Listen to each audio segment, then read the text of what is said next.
তার মানে আপনি ভয় দেখিয়েছিলেন? সৌরাজ খানিকটা রেগেই বলল, না, এখানে কিছু ভূত ঘোরাঘুরি করে, ওরা ভয় দেখিয়েছিল, গর্দব একটা। ভাবনা বলে ক্যাবলাকান্তের মতো সৌরাজের চলে যাওয়ার দিকে তাকিয়ে রইল। মাইশা দৌড়ে এসে ভাবনাকে জড়িয়ে ধরে বলল, কি হয়েছে ভাবনা, তোর ভয় পেয়েছিস নাকি ব্যথা পেয়েছিস? মাইশা ব্যতিব্যস্ত অবস্থা দেখে ভাবনা শান্ত হয়ে ওকে বলল, আরে চিন্তা করিস না, সৌরভ স্যার পিছন থেকে এমনভাবে ডাক দিয়ে উঠলো যে আমি চমকে গিয়েছিলাম, এর বেশি কিছু না। ওয়াহিদ টিটকারি করে বলল, বুঝলি উদিত, তাইজিন, আমাদের ভাবনা রানী এখন ভূতের ভাবনা ভাবছে। আমাদের সবাইকে বলে ম্যাডাম নাকি অনেক সাহসী, অথচ দেখ আজকে সামান্য একটা ডাকে ভয় পেয়ে গেল। তাইজিন ও ওয়াহিদকে সাপোর্ট দিয়ে বলল, আরে ভাবনা রানী, এত ভয় যখন পাস তখন কোনো দুঃখে একা একা এইখানে দাঁড়িয়ে থাকতে গেলি? কোনো জায়গায় যাবি না বুঝলি? আমাদের সঙ্গে আটার মতন লেগে থাকবি। আমি বলি কি, তুই আজকে ওয়াশরুমে একা যাবি না, মাইশাকে নিয়ে যাস। ওয়াহিদ আবার বলল, আমার মনে হয় ভূত বা পেতনি যেই আসুক না কেন বেশিক্ষণ স্থায়ী হবে না। তাইজিন জিজ্ঞাসা করল। কেন কেন? ওয়াহিদ ঠোঁট টিপে হেসে বলল, ভাবনার যা চিৎকার, পেতনি বা ভূত জাতি সাথে সাথে হার্ট অ্যাটাক করে ভয়ে পালাবে। ভাবনার ওয়াহিদের ওপর রাগ লাগলো।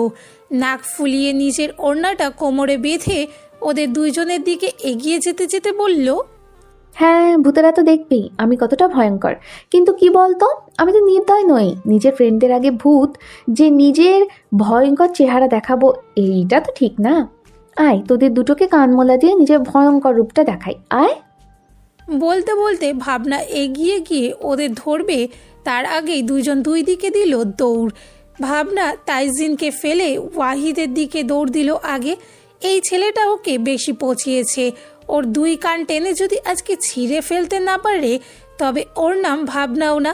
এইরকম পরিকল্পনা করে ছুটল ভাবনা ওয়াহিদের দিকে। মাইশা ওদের দৌড়াদৌড়ি দেখে চিল্লিয়ে বলতে লাগলো, আরে থাম তোরা, বাচ্চা হয়ে গেলি নাকি? এখানে কেউ এভাবে অসভ্যের মতন দৌড়ায় নাকি? থাম বলছি। মাইশা এগিয়ে যাবে, তার আগেই উদিত মাইশার দুই হাত টেনে পেছনের দিকে নিয়ে যেতে লাগলো।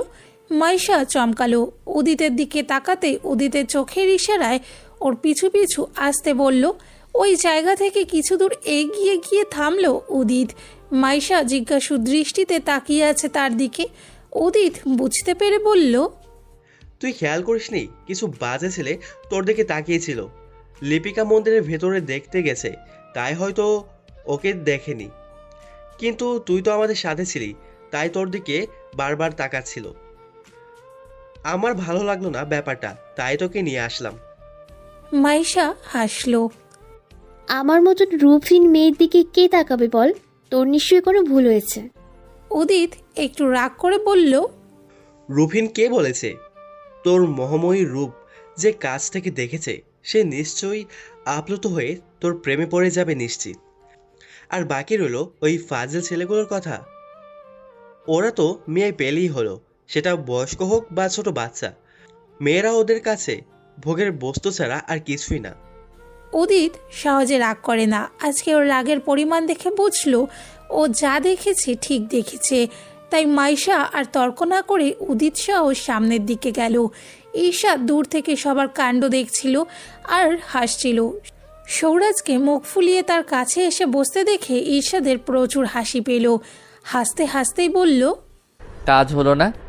সৌরাজ রাগী গলায় জবাব দিল, গর্দব একটা, কিভাবে হবে? ঈশাদ হাসলো, আবার জিজ্ঞাসা করলো, রাগ ভাঙিয়েছিস মাইশার? সৌরাজ দীর্ঘ নিঃশ্বাস ফেলে জবাব দিল, সে আমার সাথে কোনো কথাই বলতে রাজি না। ঈশাদ কিছু বলল না, আবার সামনে তাকিয়ে দৃশ্য উপভোগ করতে লাগলো। রাতের অন্ধকার, ঘরবন্দি মানুষটা কিভাবে পড়ে আছে ঠিক বোঝা যাচ্ছে না। কতগুলো মানুষ আছে সেটাও বোঝা যাচ্ছে না, কারণ ঘরের লাইট বন্ধ। একে তো বাইরের অন্ধকার, তার ওপর ভেতরে ঘরের অন্ধকার। চেয়ারে থাকা মানুষগুলো বারবার নিজের হাতের দড়ি খোলার চেষ্টা করছে, কিন্তু ব্যস্ত আর ক্লান্ত হয়ে ঝিমিয়ে পড়ছে। চিৎকার করারও উপায় নেই, কারণ তাদের মুখ বাঁধা। একে অপরকে ইশারায় কিছু বলবে সেই উপায়ও নেই, কারণ তারা কেউ কাকে দেখতে পাচ্ছে না। হুট করে দরজা খুলে কিছুটা লাইট ঘরে প্রবেশ করলো। দেখা গেল কোনো এক লোকের ছায়া যে ঘরের ভেতর প্রবেশ করছে। লোকগুলো লোকটিকে দেখে কাঁপছে আরও বেশি করে। দরজা খুলে লোকটি ঘরের লাইট অন করে দিল। তারপর বিদঘুটে হাসি দিয়ে ছেলে দুটোর সামনে গিয়ে চেয়ার টেনে বসলো। চেয়ারও হেলান দিয়ে বলল, বেশি দেরি করে ফেললাম বুঝি আসতে, তাই না? ছেলেগুলো খালি করতে লাগলো। লোকটি তার পাশে দাঁড়িয়ে থাকা একজনকে ইশারা করতেই সে লোকগুলোর মুখটা খুলে দিল। মুখ খোলা পাওয়ার সাথে সাথে লোকগুলো বলতে লাগলো, আমাদের ছেড়ে দিন, আমরা আপনার কি ক্ষতি করেছি? কেন মন্দির থেকে বের হতেই আমাদের তুলে আনলেন? লোকটি বেশ জোরে হুহা করে হাসলো। তারপর হাসি থামিয়ে বসা থেকে দাঁড়িয়ে ছেলেগুলোর চেয়ারের আশেপাশে ঘুরতে ঘুরতে বলল, তোরা যে আমার শ্যাম রঙ্গিনীর দিকে তাকিয়েছিলি, ওকে চোখ দিয়ে বিচ্ছিরিভাবে গিলে খাচ্ছিলি, সেই শাস্তি তোদের দিতে হবে না বল? ছেলেগুলো একে অপরের দিকে তাকালো। তারপর পুনরায় প্রশ্ন করল। কোন মেয়েটা? লোকটি আবার জোরে জোরে হেসে উঠল, বলল, তোরা প্রতিদিন এত মেয়ে দেখিস যে কনফিউজড হয়ে গিয়েছিস কোন মেয়ে? আজকেই তো দেখলি, ওই যে মন্দিরে। ছেলেগুলো আবার প্রশ্ন করল। মন্দিরে তো অনেক মেয়েই দেখেছি, কোন মেয়েটা? লোকটি দুই হাতে দুইজন ছেলের গাল চেপে ধরল, হুঙ্কার দিয়ে বলল, নির্লজ্জ ছেলে, বেহায়াপনা এতই করেছিস যে গণনার বাইরে চলে গিয়েছে মেয়েদের সংখ্যা। মেয়েদের চোখ দিয়ে গিলে খেতে খুব ভালো লাগে, তাই না? আইন তোদের শাস্তি দেয় না বলে কি ভেবেছিস তোদের শাস্তি দেওয়ার কেউ নেই?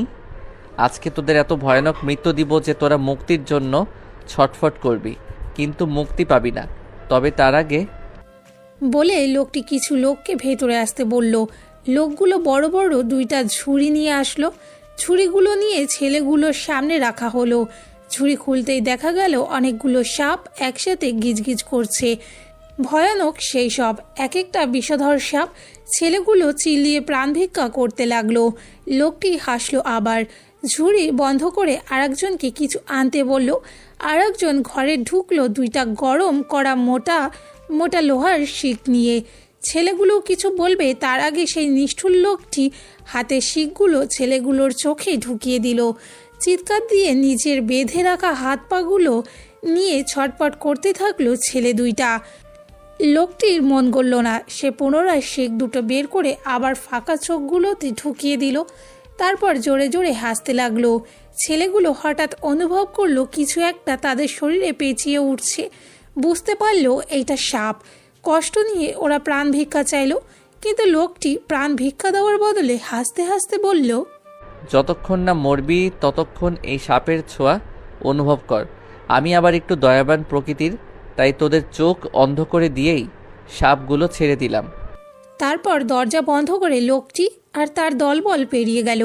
জায়গাটা থেকে লোকটি যেতে যেতে গুনগুনিয়ে গাইতে লাগলো, cross my heart and hope to D, welcome to my dark side. আজকে সকাল সকাল রামরাই চলে এসেছে সবাই। ঘোরার শেষ দিন আজ। যদিও বিকালে আসতো, কিন্তু রামরাইয়ের দিঘিতে সকালবেলা বকের মেলা বসে। একদম সাদা হয়ে যায় পুরো দিঘির পানি। দেখতে আসে অনেকেই, তবে ঈদ বা পুজোয় এইখানে ভিড় হয়, এমনিতেই খালি থাকে। প্রত্যন্ত অঞ্চলের আকর্ষণীয় একটা স্থান হওয়া সত্ত্বেও এইখানে আসার ব্যবস্থা ভালো না। ওদের কাছে ভাগ্যিস গাড়ি ছিল, তাই সমস্যা হয়নি। কিন্তু আসার সময় দেখেছে লোকজন বেশ কম।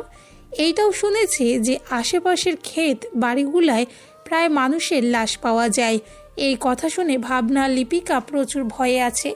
লিপিকা ওয়াহিদকে আর ভাবনা মাইশাকে ছাড়া এক পাও নড়ছে না। মাইশা ওদেরকে শান্ত হতে বললেও ওরা ভয়ে বারবার এপাশ ওপাশ তাকাচ্ছে। একে তো খালি জায়গা, তার ওপর যদি কেউ এসে খুন করে দেয়, ওর তো লাশটাও পাওয়া যাবে না। এত ভয় পেলে হবে? মাসের হাত ছাড়ো ভাবনা।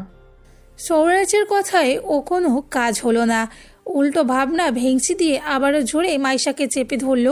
সৌরাজ গিয়ে ঝটকা মেরে ওর হাতটা টেনে ধরল। তারপর বলল, এখানে ঘুরতে এসেছি, একে অপরের সাথে ছিপকে থাকার জন্য না। তোমরা সবাই নিজের মতন ঘুরো, আমি ভাবনাকে ঘুরিয়ে নিয়ে আসছি। কাউকে কিছু বলার সুযোগ না দিয়ে সৌরাজ ভাবনার অনিচ্ছা সত্ত্বেও ওকে টানতে টানতে সামনের দিকে নিয়ে যেতে লাগলো। ওয়াহিদ ভাবনার যাওয়ার দিকে তাকিয়েছিল। মাইশা আটকালো না দেখে খানিকটা অবাকও হয়েছিল, কিন্তু তার ফ্রেন্ডরা কেউ তো কিছু বলছে না, তার কি বলা ঠিক হবে? এরই মাঝে লিপিকা ওয়াহিদকে ধাক্কা দিল, বলল, ওইদিকে কি দেখছো? চলো আমরা অন্য পাশে গিয়ে ঘুরে আসি। ওয়াহিদ লিপিকার সাথে চলে গেল। আনাইসা মাইশাকে জিজ্ঞাসা করলো ও যাবে কিনা, কিন্তু মাইশা নাকচ করে দেয় দেখে আনাইসা আর তাইজিন একসাথে ঘুরতে যায়। মাইশা ওইখানে গাছের ছায়ায় বসেছিল, বহুবার এসেছে এই জায়গায়। না, শুধু মা বাবার সাথে না, তার কাজিনদের সাথে এসেছে। এইখানে ছোট্ট একটা বাড়ির মতন আছে সামনে, ওইটা খালি থাকে, ওইটা বুক করে নিয়েছিল ওরা। সারা রাত পিকনিক করেছিল আর অনেক আনন্দ করেছিল। সেই সব দিনগুলো সত্যিই ভীষণ সুন্দর ছিল, কারণ তখন মাইশার আশেপাশের মানুষগুলোর রূপটা ভালো ছিল। কিন্তু ওর মা বাবা যাওয়ার পর বুঝলো মানুষকে চেনা বড্ড দায়। তার চেনা রূপের মধ্যে একটা ঘৃণ্য অচেনা রূপ লুকিয়ে থাকে। জীবন মানুষকে সত্যিই ভিন্ন ধাপে ভিন্ন শিক্ষা দেয়। বসে আছো যে? মাইশাকে একা পেয়ে তার পাশে বসার সুযোগটা মিস করলো না ইরশাদ। দৌড়ে এসে পাশে বসে মনের ভাবনায় ব্যস্ত থাকা মাইশার সাথে কথা বলা শুরু করলো। এমনি। ইরশাদ হেসে বলল, আগে এসেছিলে বোধহয়, তাই আর ঘুরে দেখার ইচ্ছা নেই, তাই না? মাইশা একইভাবে সামনের দিকে তাকিয়ে বলল, না, ইচ্ছা নেই সেটা বলা ভুল, কারণ এতগুলো বছরে বিশাল পরিবর্তন হয়েছে জায়গাটার। পানির প্রশস্ত কমে গেছে। আগে এখানে পানি নেওয়ার জন্য লোকের ভিড় লেগে থাকতো, এখন পানিটা খাওয়ার অযোগ্য হয়ে গেছে। আগে এই বসার জায়গাগুলো ছিল না, এখন হয়েছে। বিস্তর পরিবর্তন এসেছে। ইরশাদ জিজ্ঞাসা করলো, তাহলে ঘুরে না দেখার কারণ? মাইশা উত্তর দিল, এইভাবে বসে পানিটাকে দূর থেকে দেখতে ভালো লাগছে। ইরশাদ হাত পা ছড়িয়ে বসে জবাব দিল, তোমার কথা শুনে একটা গানের লাইন মনে পড়ছে। দূর হতে আমি তারে সাধিব, গোপনে বিরহ ডোরে বাঁধিব। তবে কিছু জিনিস দূর থেকে দেখার চেয়ে কাছে গিয়ে ছোঁয়ার অনুভূতি আর আনন্দ দুইটাই ভিন্ন রকমের হয়। এসো আমার সাথে। ইরশাদ মাইশার হাত ধরে টেনে উঠালো। মাইশা হাত ছাড়ার চেষ্টা করতে চাইল, কিন্তু ইরশাদ বলল, অধিকার আছে আমার, না থাকলে ধরতাম না। মাইশা তাচ্ছিল্য হাসল, বলল, বিনা অধিকারেও আপনি অনেকের হাত ধরেন। ইরশাদ কিছু বলল না। মাইশাকে দিঘির পাড়ে নিয়ে যেতে লাগলো। মাইশাও পিছু পিছু যেতে লাগলো, আর কিছু বলল না। ইরশাদ দিঘির কাছে গিয়ে থামলো। মাইশাকে দিঘির পানির কাছে আসতে বলল। মাইশা ধীরে ধীরে যেতে লাগলো। মাইশাকে পাশে দাঁড় করিয়ে ইরশাদ অল্প পানির মধ্যে ওকে নিয়ে হাঁটতে লাগলো। পানিগুলোর মাঝে মাঝে স্রোতের কারণে ঢেউ খেলে যাচ্ছে তাদের পায়ের ওপর দিয়ে। অনুভূতিটা খারাপ না, কিন্তু ইরশাদের সাথে থাকায় মাইশার অস্বস্তি হচ্ছে। তার উপর ইরশাদ হাত ধরে আছে। মাইশা ইরশাদের থেকে নিজের হাত ছাড়িয়ে একা একা হাঁটতে লাগলো। ইরশাদ কিছু বলল না, কিন্তু একটু দূরে গিয়ে মাইশাকে আটকে সামনের দিকে তাকাতে বলল। বকগুলো উড়ে যাচ্ছে দল বেঁধে, কি সুন্দর লাগছে তাদের। নীল আকাশে সাদার ছোঁয়া, সত্যি ভীষণ মনোরম দৃশ্য। মাইশার মুখে হালকা হাসি দেখে ইরশাদ খুশি হলো, বলল, এইবার বুঝলে কিছু জিনিসের সৌন্দর্য কাছে এসে অনুভব করতে হয়। মাইশার মুখে আশা হাসি হুট করে উবে গেল, বলল, কিছু জিনিস ছোঁয়ার ইচ্ছা থাকলেও সম্ভব হয় না, কারণ সেটার মারাত্মক বিষ থাকে, আর এই বিষ ছুলেই মৃত্যু নিশ্চিত। মাইশা উঠে এলো দিঘির কাছ থেকে। ইরশাদও দীর্ঘ নিঃশ্বাস ফেলে মাইশার পিছু পিছু চলে আসলো।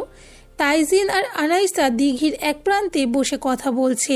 কথার মাঝে আনাইসা বলে উঠল, জিন, আমি যদি তোকে কখনো বিয়ের অফার দিই তাহলে তুই সেটা গ্রহণ করবি? তাইজিন হুহা করে হেসে উঠল। মজা করিস হঠাৎ? কিছুক্ষণ আগেও তো বয়ে গুটিয়েছিলি।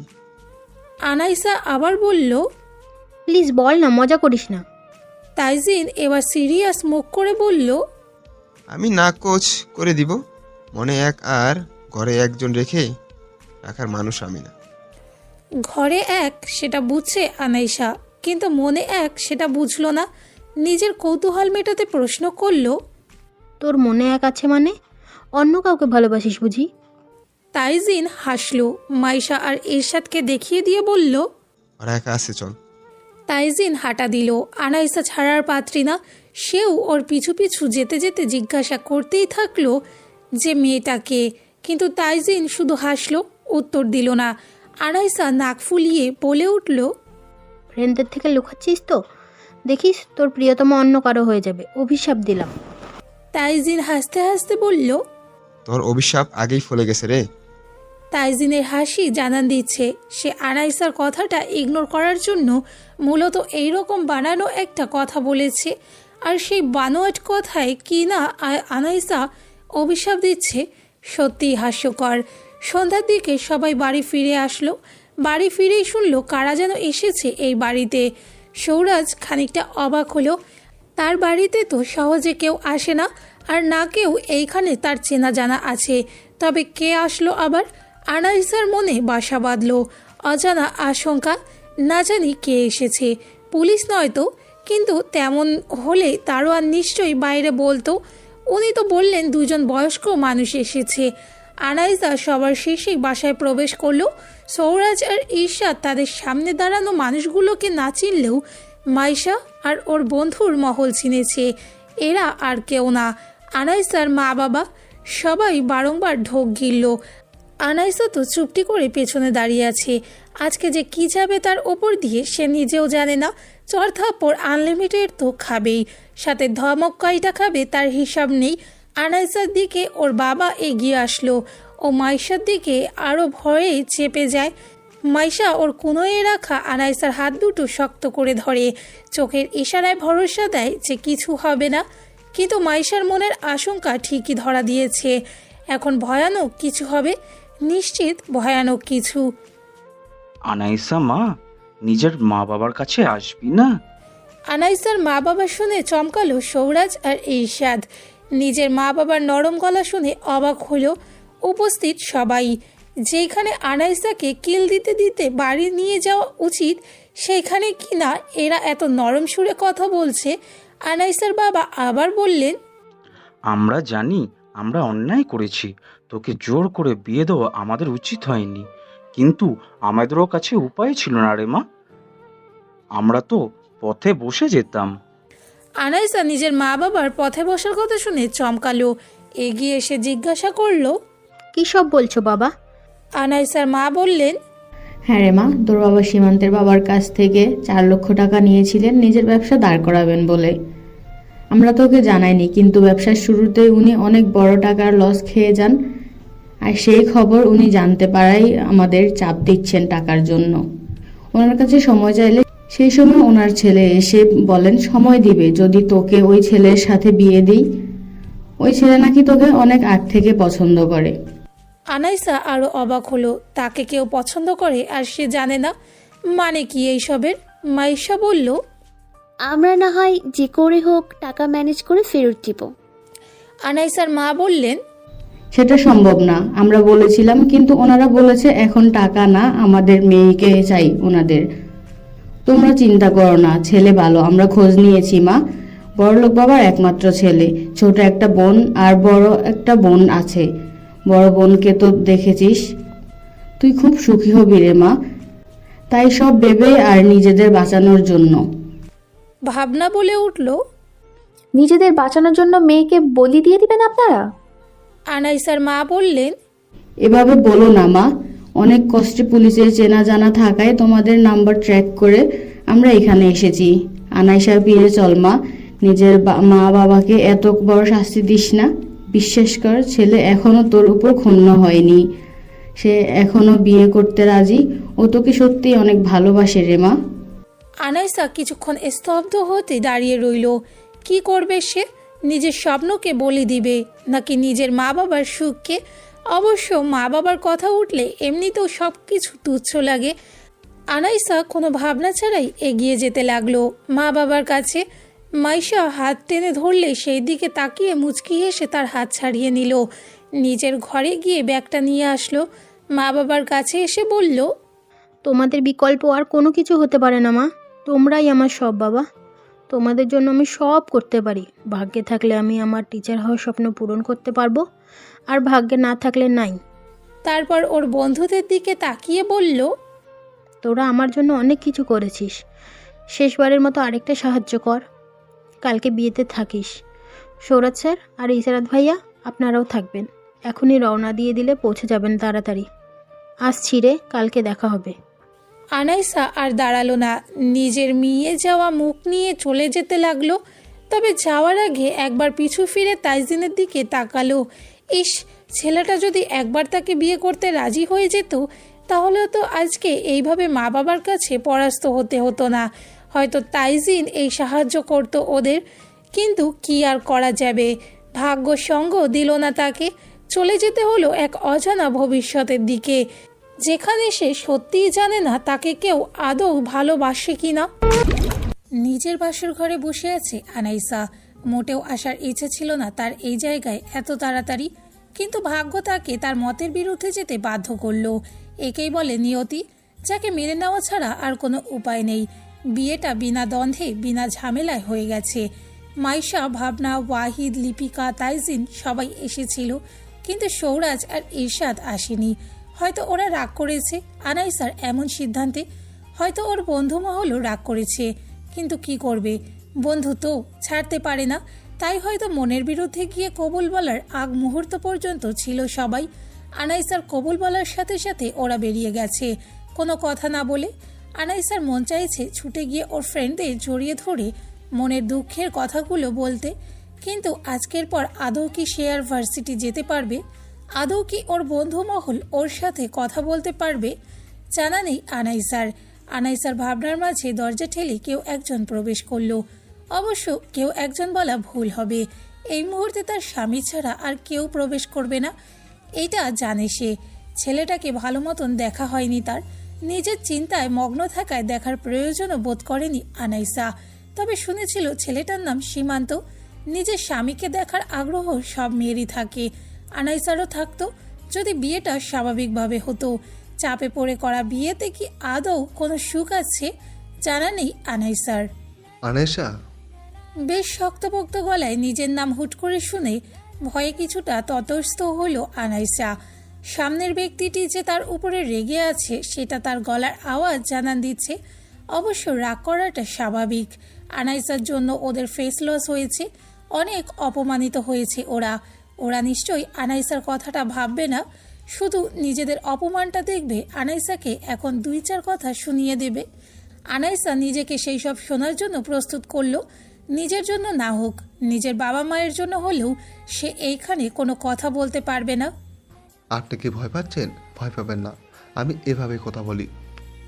আনাইসা মুখটা উঁচু করলো। তার সামনে দাঁড়ানো মানুষটা অনেকটা শ্যামবর্ণের, শরীর স্বাস্থ্য ভালোই আছে, ফিটনেস পুরোপুরি নেই, একটু পেট হয়তো বের হয়ে আছে। দেখেই বোঝা যাচ্ছে উনি নিজের স্বাস্থ্যের প্রতি মোটেও যত্নবান নয়। যে কোনো মেয়েরই হয়তো এই ছেলেকে বিয়ে করার একটাই কারণ থাকবে, আর সেটা হলো টাকা, নতুবা ছেলেটির মধ্যে বিয়ে করার মতন তেমন কোনো সৌন্দর্য নেই। তার উপর তার গম্ভীর কণ্ঠ।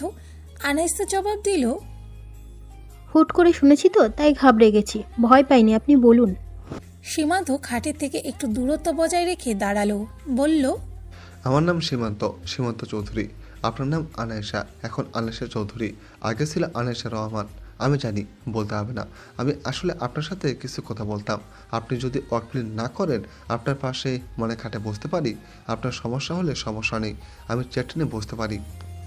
আনাইসার অবাকের পরিমাণ তুঙ্গে।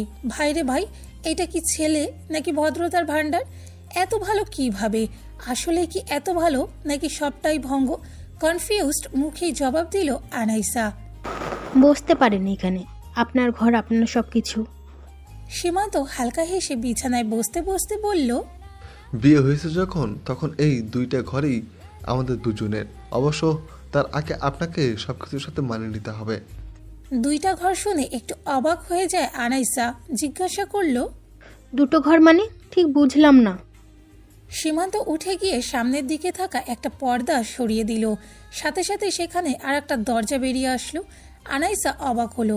তার জানা মতে সকলের একটা করে ঘর হয়, কিন্তু এই ছেলেটা কি 2টা ঘর নিয়ে থাকে নাকি?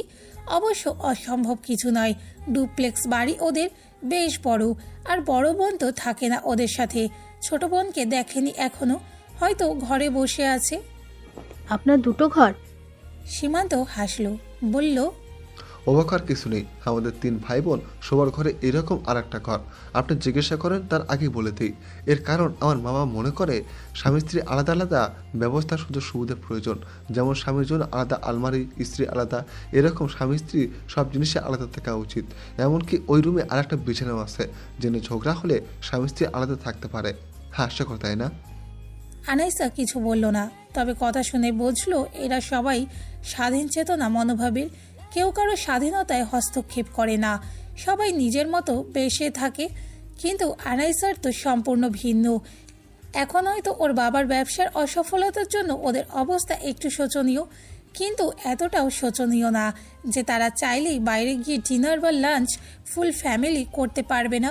ওরা সবাই সবসময় একে অপরের কথা মেনে চলে। আনাইসার যে কোনো চাহিদা ওরা দুইজন মিলে পূরণ করে। আনাইসা সবসময় চেয়েছে তার বাবা মা মিলেমিশে থাকুক, পেয়েছেও একইভাবে।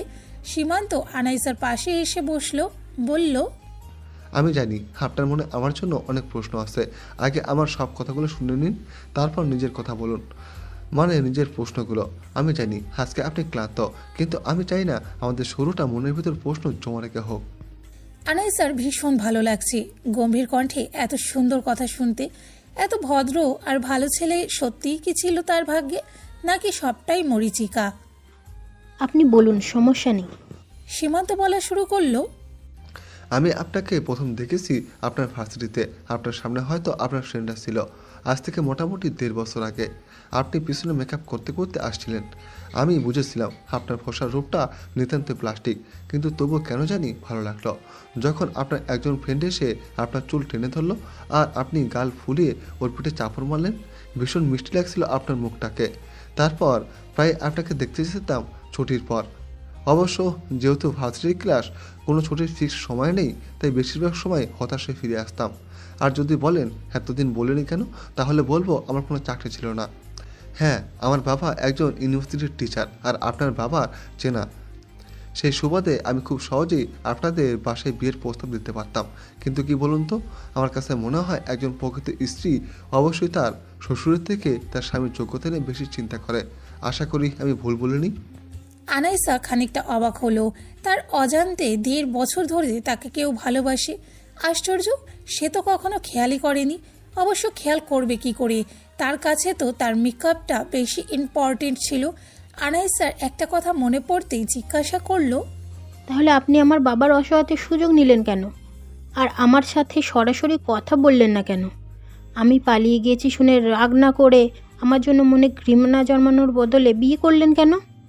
সীমান্ত বলল, আপনার বাবার অসহায়ত্বের সুযোগ আমি নিতে চাইনি, কিন্তু আমার কিছু করার ছিল না।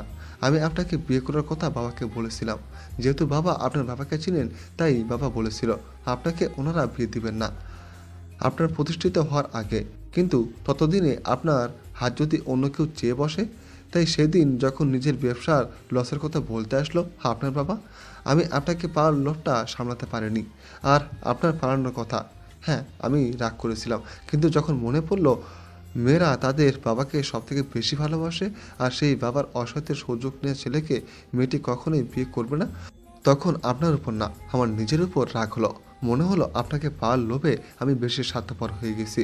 আর যখন জানলাম আপনি এসব ব্যাপারে জানেন না আর আপনি নিজেকে প্রতিষ্ঠিত করবেন বলে বারবার পালাচ্ছেন, তখন আপনার উপর আমার শ্রদ্ধা বেড়ে গেল। যেখানে আপনার সুযোগ আছে বড়লোক বিয়ে করে পায়ের পর পা রেখে খাওয়ার, সেখানে আপনি নিজে ইনকাম করবেন বলে বারবার পালাচ্ছেন। সত্যি এমন মেয়ে খুঁজে পাওয়া যায়। আর আশা করি আপনার কোনো প্রশ্ন নেই। আনাইসা আর কি বলবে? এই ছেলের ভালোবাসা দেখে সে নিজেই অবাক। সে বুঝতে পারছে না এখন তার কি রিয়াক্ট করা উচিত। আনাইসাকে চুপ থাকতে দেখে সীমান্ত বুঝলো মেয়েটি একটু শক্ট পেয়েছে। মুচকি হেসে বলল, আপনি পাশের ঘরে গিয়ে নিজের স্বাধীন মতন থাকতে পারেন। যেদিন আমাকে আপনার পাশে স্বরযোগ্য মনে হবে সেই দিন ডাকবেন, আমি আপনাকে ফিরাবো না। ততদিন না হয় আপনি আপনার মতন নিজেকে গুছিয়ে নিন। আনাইসা আর কোনো বাক্য ব্যয় না করে উঠে চলে গেল পাশের রুমে। দরজা লাগিয়ে আয়নার সামনে দাঁড়িয়ে ভাবতে লাগলো তার এখন কি করা উচিত। কিন্তু সে একা একা কোনো সিদ্ধান্ত নিতে পারবে না। তার উচিত তার বন্ধু মহলের সাথে কথা বলার। আর আপাতত তার কাজ হলো যে করেই হোক ভার্সিটি যাওয়ার অনুমতি নেওয়া। ভার্সিটিতে চুপ করে বসে আছে সবাই। আনাইসার সিদ্ধান্তে তারা নিতান্তই রেগে আছে। এইভাবে কোনো শেষ চেষ্টা না করে আনাইসার হুট করে সিদ্ধান্ত নেওয়াটা ভুল হয়েছে। তাইজিন মজার ছলে ভাবনাকে উদ্দেশ্য করে বলল,